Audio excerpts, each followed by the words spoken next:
Hi, I am a licensed therapist in California and I work a lot with couples. So I'm just here to give you some tips. And if you look at my YouTube channel, you're going to see a lot of different tips for communication in relationships. So this tip has to do with building a shared language with your partner.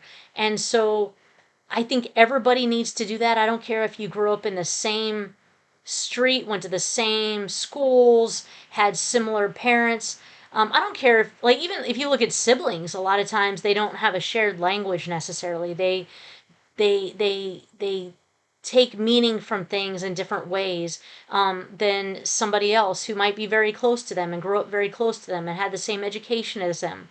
And so, one thing to kind of be aware of is really developing what does your partner mean by certain things. So this applies to everybody, but one of the things is also to look at, is one of the partners in your relationship, as you or your partner, like more of a literal thinker than the other person? It doesn't mean that you're autistic or on the spectrum. Maybe it does, but I'm not talking about that necessarily.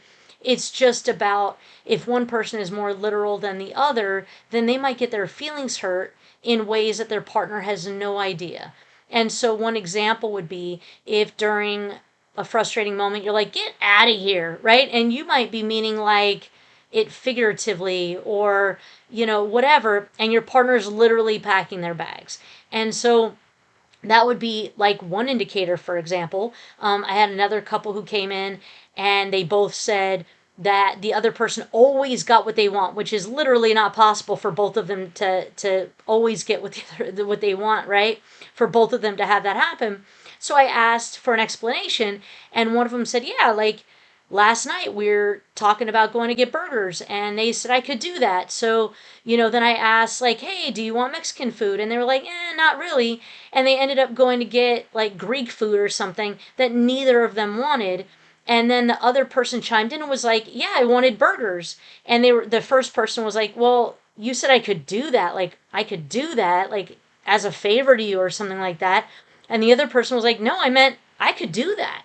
Right. And so, just examples like the two I gave are big reasons why couples have arguments that really they wouldn't have otherwise. And it's a matter of a misunderstanding, as opposed to they both have two different views on a situation that they disagree with each other, like moral things or whatever, right? And sometimes that is the case, a moral issue or whatever, and I'll get into that in a different video. But right now, one of the things that you could do is, you know, focus on the exact words and not just the underlying meaning, making sure that both people understand the underlying meaning based on the words being used. And if you have a partner who likes, detailed instructions, for example, and they get frustrated by vague or abstract explanations, then they might be someone who's a little bit more of a literal thinker than you.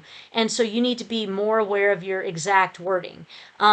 Another example is like if they have trouble understanding jokes or idioms or figures of speech, they might be a more literal person.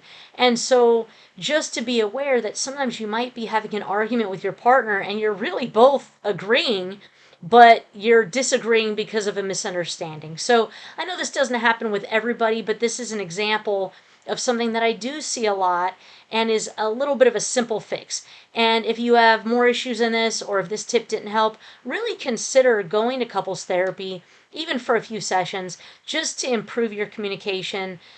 Because I think that, the lifetime of your relationship is going to hopefully be very long. And if you spend a little bit of time fixing these little communication errors or difficulties, I can tell you that for a lot of people, it makes a huge difference for the rest of their relationship. So I hope this was helpful, and make sure to take care of yourself. And if you're in a partnership, to take care of each other, and keep an eye out for other tips that I might give on my YouTube channel.